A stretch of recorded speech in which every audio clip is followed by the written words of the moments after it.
Hello friends, Radhe Radhe. कैसे हैं आप लोग? कमेंट करके ज़रूर बताएं। और आज का हमारा टॉपिक है वायरस और बैक्टीरिया में अंतर।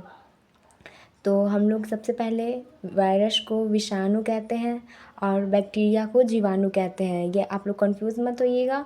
वायरस को विषाणु और जीवाणु को बैक्टीरिया कहते हैं। तो हमारा सबसे पहला अंतर है, विषाणु का मापन मिली माइक्रोन में किया जाता है। इसे एमयू नहीं कहते, इसे मिली माइक्रोन कहते हैं। विषाणु का मापन मिली माइक्रोन में किया जाता है। और वही फर्स्ट पॉइंट ही है जीवाणु का। बैक्टीरिया यानी जीवाणु का मापन माइक्रोन में किया जाता है। इसे माइक्रोन कहते हैं और इसे मिली माइक्रोन कहते हैं। अब हमारा दूसरा पॉइंट है, विषाणु में कोशिका भित्ति नहीं होती है। कोशिका भित्ति कहते हैं, कोशिका भित्ति कोशिकाओं में पाई जाने वाली एक कठोर परत होती है जिसे कोशिका भित्ति कहा जाता है। और दूसरा पॉइंट है, बैक्टीरिया में कोशिका भित्ति होती है, मतलब इसमें कोशिका भित्ति नहीं पाई जाती है और इसमें कोशिका भित्ति पाई जाती है। और तीसरा पॉइंट है, वायरस को सजीव निर्जीव दोनों माना जाता है। वायरस ऐसा माना जाता है, मतलब ये प्रूव्ड है कि वायरस सजीव भी होते हैं और निर्जीव भी होते हैं। ये दोनों के बीच की कड़ी होते हैं, कोई कोई सजीव और कोई कोई निर्जीव। और इसमें है, बैक्टीरिया केवल जीवित होते हैं। बैक्टीरिया हमेशा जीवित ही पाए जाते हैं, पर वायरस सजीव और निर्जीव दोनों होता है। अब 4 पॉइंट है हमारा, वायरस हमेशा हानिकारक होते हैं।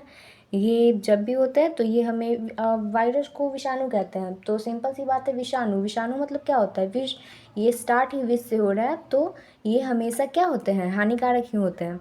और इसमें है, जीवाणु लाभदायक और हानिकारक दोनों होते हैं। कोई कोई बैक्टीरिया है जो हमें लाभ पहुंचाते हैं और कोई कोई बैक्टीरिया है जो हमें हानि पहुंचाती है। ये हमेशा, मतलब ऐसे नहीं कह सकते कि हमेशा लाभदायक ही होती है, नहीं, ये हमेशा हानिकारक होते हैं, पर ये लाभदायक और हानिकारक दोनों होती है।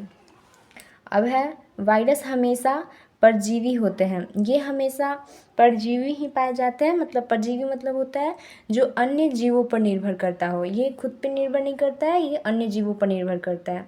और ये है जीवाणु परजीवी, सहजीवी और मृतोपजीवी सब होते हैं। परजीवी मतलब अभी मैंने आपको बताया कि जो दूसरों जीवों पर निर्भर करता है वो परजीवी, और सहजीवी जो एक दूसरे को लाभ पहुंचाते हैं, मदद करके अपना जीवन व्यतीत करते हैं, उसे सहजीवी कहते हैं।